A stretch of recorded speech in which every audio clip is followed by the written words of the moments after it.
März 1981 bereiteten sich Newport County auf eines der wichtigsten Spiele in der Geschichte des Clubs vor: das Pokalsiegerpokalspiel gegen Carl Zeiss Jena. Nachdem ein Triumph im walisischen Cup die Teilnahme zugesichert hatte, besiegten Newport County die Crusaders aus Irland und SK Hauga aus Norwegen und sicherten sich damit einen Platz unter den letzten 8.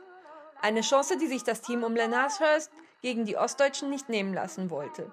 Obwohl es einer Reise hinter den Eisernen Vorhang bedarf, die Grenze zur DDR, waren 200 County-Fans auf dem Weg zum Ernst-Abbe-Sportfeld. After we beat Hauga in the previous round, I decided that I would want to visit Jena to see the quarter-final. I spoke to a number of friends of mine, but they weren't very keen to go. So I decided to go and take my wife, my little boy, who was only 3.5 at the time, and a niece of mine to make up the numbers. So we decided in February that we would go. But of course, beforehand, we had to make sure we had a visa to enter the German Democratic Republic. And in order to obtain a visa, you needed a hotel accommodation. And naturally, I also needed a match ticket.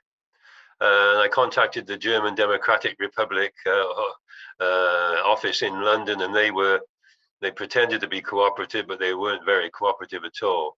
I can always remember John Relish never used to like flying, you see, so we used to lay it on a bit with him. I don't know if it's the first time he flew or what, but he hated flying anyway.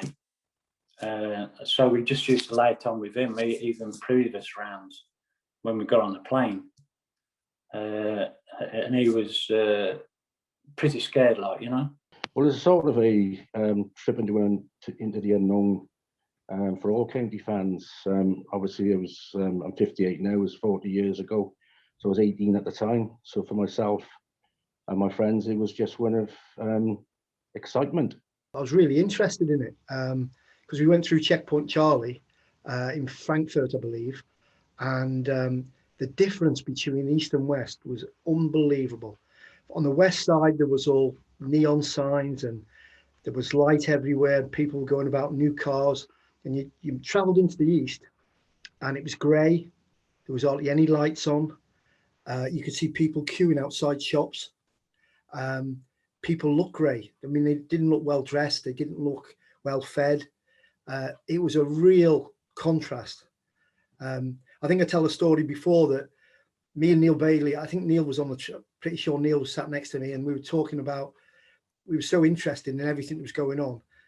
And the lads playing on the cards, they didn't miss a beat. They didn't look outside the window. Everything was in the card game was everything for them. Even when the secret police walked onto the police actually walked onto the coach to look at our passports and just look around, they hardly looked up then, you know. And so but it was a real contrast, and it was I really enjoyed it. It's like going back almost to a movie film, you know. That's how it looked, a set on a movie when you went into East Germany. It was really odd. As soon as we got to the border over there, we had a lot of trouble getting in. We were stuck on the border for some time. And I think remembering back about it was they couldn't understand that, you know, there might have been 52 people on the bus, but there was only 40 passports, because being under 18 in them days, I was on my father's passport. If you were married, you shared a passport. And I think that caused the major issue going in straight away. But we got in there and it was just fantastic. Als das Spiel endlich angepfiffen wurde, versah ein Torvermittelfeldspieler Jürgen Raab die Gastgeber mit einem Vorteil, den County 5 Minuten vor Ende der ersten Halbzeit durch einen Ausgleich von Tommy Tynan zurücknahm.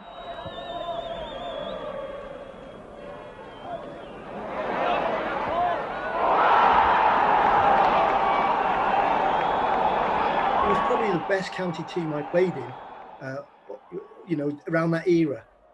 Some good players we had, and once we thought we settled down and thought, you know, hey, we're not embarrassed to be here. You know, we're matching them. I think with the players we had at that time, you know, the forward players, we always had a chance. You had the likes of Tynan and Grover, Moore, Lowndes, Vaughan, in the team, you've always got a chance, you know, and we was always going to score goals, that's for sure. But it was a case of probably, you know, keeping the score down, sort of thing. Because, like I say, they had 6, 7, 8 German internationals, so it was a big test. Countys Hoffnung auf einen Sieg schien zu schwinden, als Raab sein zweites Tor 5 Minuten vor Spielende schoss. Eine 1:2 Niederlage wäre ein passables Ergebnis gewesen, mit dem man sich auf den Weg zurück nach Wales gemacht hätte, bis Tynan den zweiten Ausgleich in der letzten Minute schoss und damit die mitgereisten 200 Fans zum Jubeln brachte.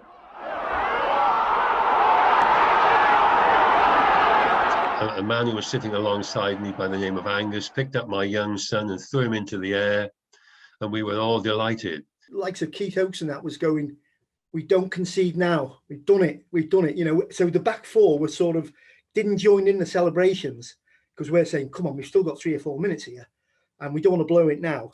So I can remember half the team madly sort of mobbing each other, and 2 or 3 of us at the back saying, you know, get them back in. Make sure that we don't give anything silly away. Kick the ball in their half and stuff like that. So it was that. It was sort of withheld, if you like, until we got over the line at the end, and then it went crazy when we went over to our fans, and we got back into the dressing room, and it was it was just a great feeling for little Newport County, you know. If we kept it at 5-0, it would have been, you know, that would have been happy with that. But when that second goal went in, I think everybody was just shocked and in tears and just went mad. We partied that night, you know. Like I said, I was 15, and the party went on all night. It was just unbelievable.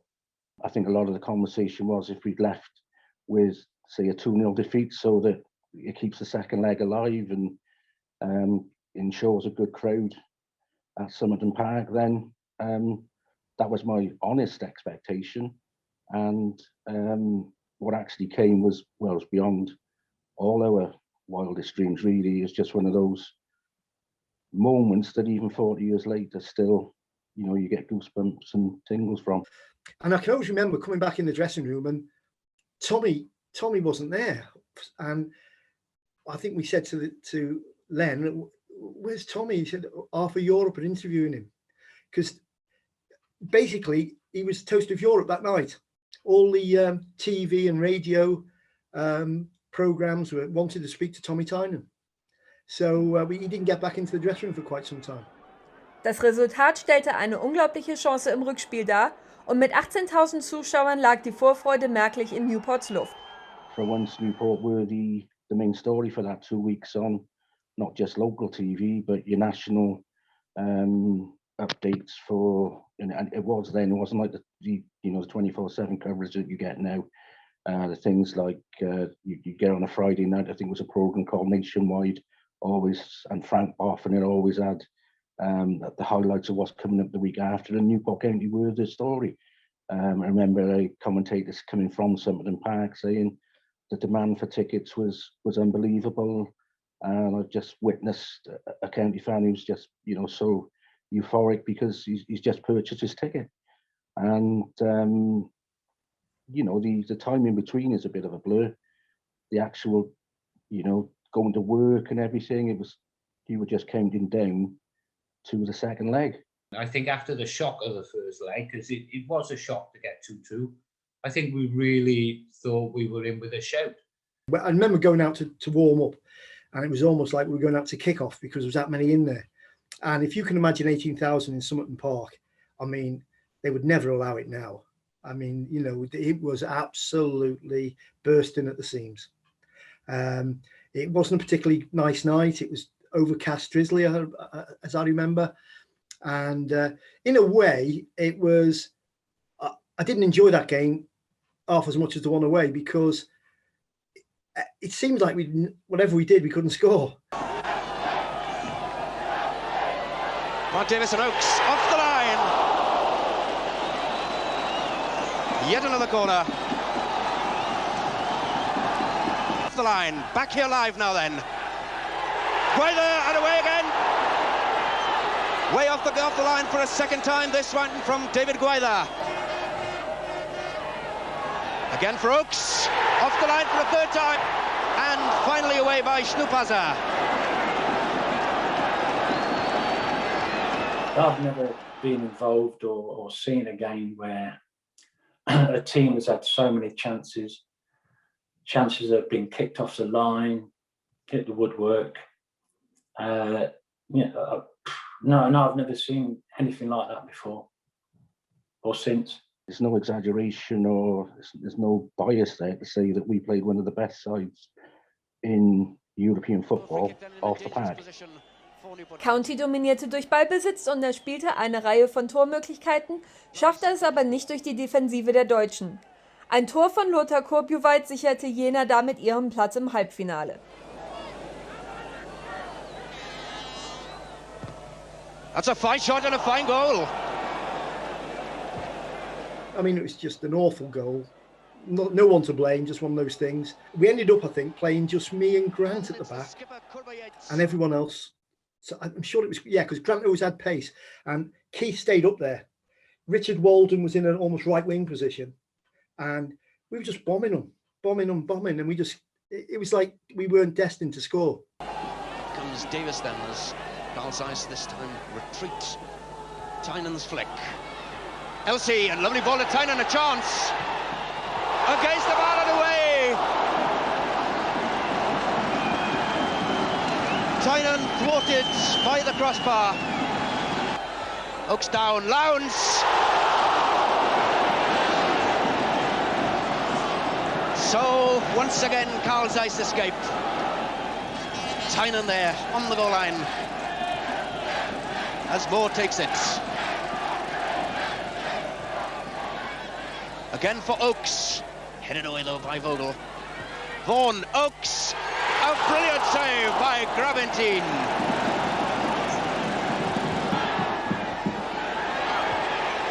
And a chance for Moore way off the line once more. Now in the time added on for injuries. Elsie. Oaks. Brilliant again by Grabentine. An incredible save by Grabentine. Incredible save there as Elsie got the ball across.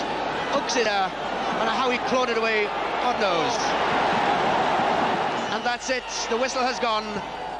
Das bemerkenswerte europäische Abenteuer des Teams um Len Aschers kam damit gegen die Ostdeutschen zu Ende. Jedoch entstand dabei eine Freundschaft zwischen beider Clubs während dieses Höhepunkts der Geschichte Newport Countys, die bis heute anhält.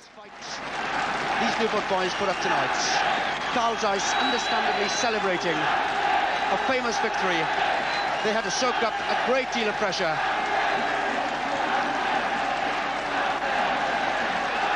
And the home crowd giving their men a great ovation, which they fully deserve.